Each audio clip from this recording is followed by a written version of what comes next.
people in history I'd never heard of, and maybe you haven't either. Today, let's talk about Ching Shih, the terror of South China. Ching Shih was born in 1775 and passed in 1844. She would eventually become the most successful pirate in history. Ching Shih was born into poverty, and when she reached puberty, she needed to help supplement her family's income. So she joined a floating brothel, also known as a flower boat, outside of a Cantonese port city. As she matured, her beauty, poise, wit, and hospitality made her pretty popular. She attracted high-profile clientele, but she wasn't just beautiful. She used the secrets that she learned from those men while they were in her bedchamber to blackmail them financially and politically. 'Cause, duh. As such, she became known to a pirate named Ching Shih. He ran the Red Flag Fleet, and he found her shrewdness as a businesswoman nearly as appealing as her beauty. Some accounts say he asked for her hand, others say that he sent men to plunder the brothel and bring her back. Either way, she only agreed to marry him if he shared power with her equally.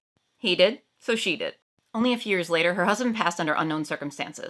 He had been in a relationship with his adopted son. Seems weird, but not uncommon in that time. And the adopted son stood to inherit the fleet. Ching Shih did not want to surrender power. So within just a few weeks of her husband's passing, she became the son's lover and married him. He deferred to her entirely, so she assumed full control over the Red Flag Fleet. At the beginning of her rule, she said, and I will paraphrase, "Under the hand of a man, you are ready to flee.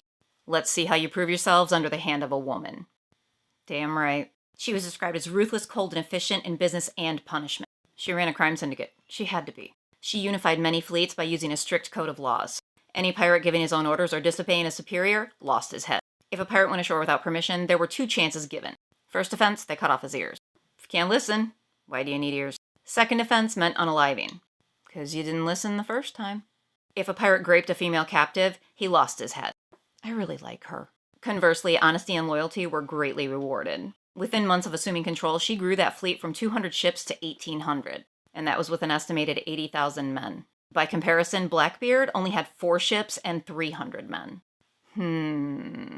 Under her leadership, the Red Flag Fleet had complete control over the South China Sea. Entire villages worked for her. Any ship crossing the sea was taxed. They frequently plundered British and French colonizer ships. Now, at one point, the Qing dynasty sent their navy to stop her. Within a few hours, the dynasty ships were decimated. She told the crew if they joined her, they wouldn't be punished. So the Red Flag Fleet grew mightily. The Qing dynasty lost a shit ton of navy. Now, in 1809, they tried again to take her out and failed miserably. Unfortunately, at the same time, there was a lot of infighting in the fleet, and people were surrendering. She saw the writing on the wall, so she negotiated a retirement package. Ultimately, she was allowed to walk away and keep her plunder. Members of her fleet were given positions in the government and the navy, and they went on to stop piracy.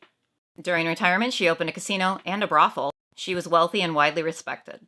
She inspired the character of Mistress Ching in the Pirates of the Caribbean franchise. In 2018, her story was made into a children's book. The author wanted kids to know about more than just Blackbeard. I mean, this is clear testament to how men are included in history easily. But I've got people coming to my silly TikToks to learn about the women who outdid them. Oops.